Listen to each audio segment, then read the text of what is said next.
How do you know Allah truly loves you to a high degree? Listen carefully. He says, كُنْتُ سَمْعَهُ الَّذِي يَسْمَعُ بِهِ. I become his hearing, which he hears with. وَبَصَرَهُ الَّذِي يُبْصِرُ بِهِ. And his sight, with which he sees with. وَيَدَهُ الَّتِي يَبْطُشُ بِهَا. And his hand, which he works with and touches and does things. وَرِجْلَهُ الَّتِي يَمْشِي بِهَا. And his foot or his leg which he walks on. وَإِن سَأَلَنِي. And if he were to ask me, لَأُعْطِيَنَّ. I will give him.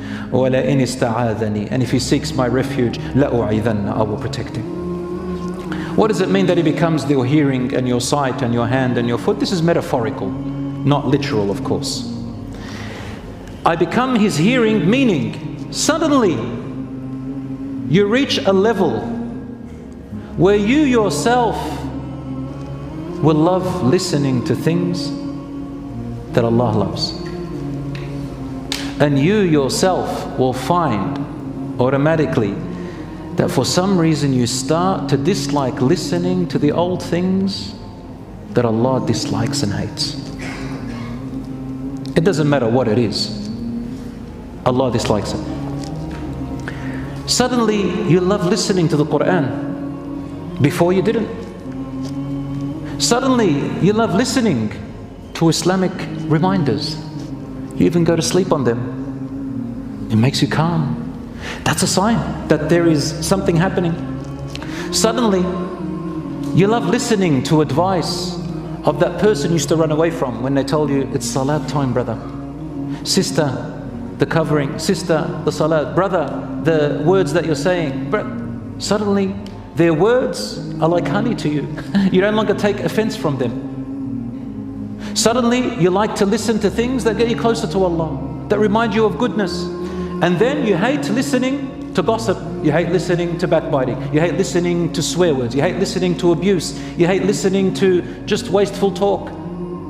You hate listening to, for example, filthy music and dirty pop music and things like that that tell you to do all sorts of things. Isn't that correct? Stuff that teaches really, really, really, really bad morals. I don't even want to get into that area. But the point is, brothers and sisters, you find your ears starting to listen to the things that bring you closer to Allah, and they start to listen to the things that displease Allah. What about your eyes?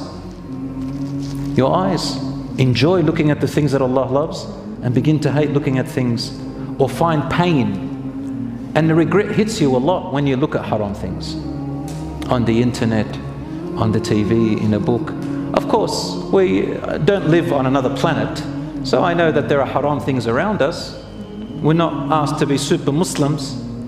Sometimes you might watch something that has a lot of good in it and maybe a couple of things come past. We're not talking about the incidental haram things that your eye catches on. We're talking about deliberate, over and over again, looking. No regret, no trying to change yourself.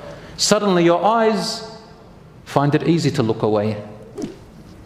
Your hands, you start wanting to use them in good. You start getting great good ideas, and they hate to do the wrong thing. And your legs like to go to places which Allah loves and start to dislike going to places that Allah subhanahu wa ta'ala dislikes. Before you used to, now you're different. This, my brothers and sisters, is a sign that Allah subhanahu wa ta'ala loves you, you're at a level of a height of extreme love, or you're starting on the way, inshaAllah. In another hadith, the Prophet ﷺ said, if Allah loves His servant, He calls out to Jibreel, Gabriel, the angel, Jibreel alayhi salam. Oh Jibreel, I love so-and-so. And then Jibreel goes to the other angels and says, Allah loves so-and-so. So the angels start to love that person because of Allah's love. So Jibreel loves him. And the trillions, astronomical numbers of angels that fill the entire universe love that person too. And they all say, Allah loves so-and-so. We love him too. فَيُحِبُّهُ أَهْلُ السَّمَاءِ. All the people of the heavens, or the angels of the heavens, love him. ثُمَّ يُوضَعُ لَهُ الْقَبُولُ فِي الْأَرْضِ. And then on earth, you find that the person finds acceptance. People lean towards that person. They find a likeness to that person. Who finds a likeness to that person? Not the evil people. The people who are also righteous. They never recognized him or her before, but now suddenly, subhanallah, they catch their eye. Suddenly you find yourself, subhanallah, I don't know, I'm being steered towards different people who I used to have before. Before, all I met was this person, that, but this person who just talks about rubbish, and this person that talks about girls, and this person talks about boys, and this person talks about just money, money, money, money, money all day. This person talks about drugs. This person talks about the, I don't know what world, and this person talks about... And then suddenly, I've been meeting people who have a different language. They're talking about the hereafter. They're talking about Allah. They're talking about the real purpose of life, the real meaning that I'm with. Where did these people come out from? And these people lean towards you. And they find a likeness to you. This means, inshaAllah, something is good about you.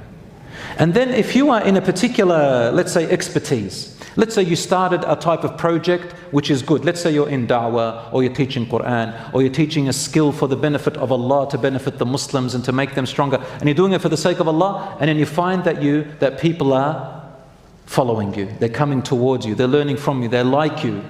This is also a sign of Allah's love to you.